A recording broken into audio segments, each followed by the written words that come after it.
Hello everybody and welcome to the 4th day of Christmas, and on the 4th day we're going to be looking at the 4 potential different EOSteps. Yeah, that's right, this is why these cubes are fully scrambled. Obviously we're going to be starting out with the meta, the best, the EO cross. So in EO cross we are solving edge orientation and a cross on the bottom. So here I'm going to do an R prime to put 4 bad edges on the B layer. We're going to do a B move. But the one I choose here is going to be a B prime because that lines up this cross edge with its corresponding center. I'm waiting for edges here, here, here, and here. So a D, we'll put them all on F. I could do F prime, but that would solve these incorrectly, so I'm going to do F. Then we just need to align the cross and solve these remaining 2 pieces. So D prime, L prime, will align it and solve red, then U2, B2 will solve blue. Very nice. The advantages that EO cross offer you are this very easy look ahead and deduction and very ergonomic, usually 2gen or just RUL or RUD pair solutions, very few regrips. It's a very reliable, consistent and ergonomic step, well not the step itself but the follow up in F2L. However, the step itself is higher on the move count side, it's quite difficult to do and it can be unergonomic. And the downside during F2L is that it has a higher move count.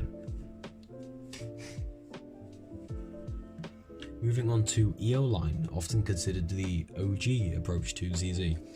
Here we have 6 bad, so 3 of them are here, 1 of them is here, and we have 1 here and 1 here.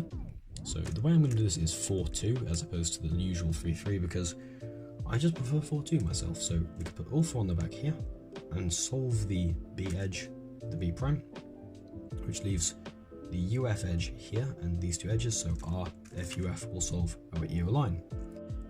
The proposed advantages to EO line are efficiency. The F2L, if you're good at it, and I'll be the first to say that I'm not, is definitely lower move count than that of EO cross. See that? I just got a 2 move pair. However, the ergonomics are funky and the look ahead is quite tricky. It's generally ill advised except maybe for one-handed. The next step is a compromise between the two, EO arrow. The way that EO arrow functions is by building a 3/4 cross on the D layer while solving edge orientation. So we just have a 4 flip here, which I've put on F. So this is quite embarrassing. I accidentally performed the solution to my EO arrow wrong, and now I've had to try and re-scramble it, but I didn't get the right scramble, I only did a hand scramble the first time. So we are just going to continue from here, as if nothing ever happened. Anyway, yes, a 3/4 cross. In this case, I'm going to leave out the down right edge. I've solved EO, it was a 4 flip, and we have these 2 edges here, and with DL we will connect a 3rd, and D will solve them here. And this provides a compromise. There's not as much to track, so look ahead is easier than an EO line, and you're not going to have really overturning on the L side in this case, because you have the edge solved. However, with this edge still kicking about in the U layer, the look ahead isn't perfect, and neither are the ergonomics. It's between EO cross and EO line, and it's generally advised that you should pick either cross or line and commit to them, then try to run it down the middle with arrow. You saw that I did no block building whatsoever, I'm terrible. The last EO step, however, I think is perhaps the most interesting. And no, it's not EODB from Portico. It's EO222. And looking at the scramble, I can see a way to solve a 2-2-2 that leaves a 4 flip in the back, so I'm going to go with that. This solution is going to be quite high move count. I'm not too familiar with EO2-2-2. I'm quite bad at it. Here, so if we're going to do a D prime, and this is what I'm seeing here. If I can do an F here, right, after a D prime, it'll align this line here with this edge. It will also put this edge over here, which leaves me just a D prime away from an actual 2-2-2. From there, we just have 4 flip EO in the back, so for the sake of being able to see it, there's that 2-2-2 solution. I'm going to rotate here so you can see the EO.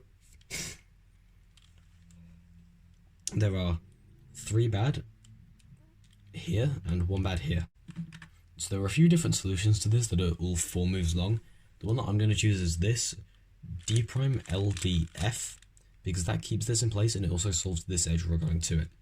Which leads to the benefit or kind of the point of EO222 as a step, which is that it is a building step into consistent X EO crosses.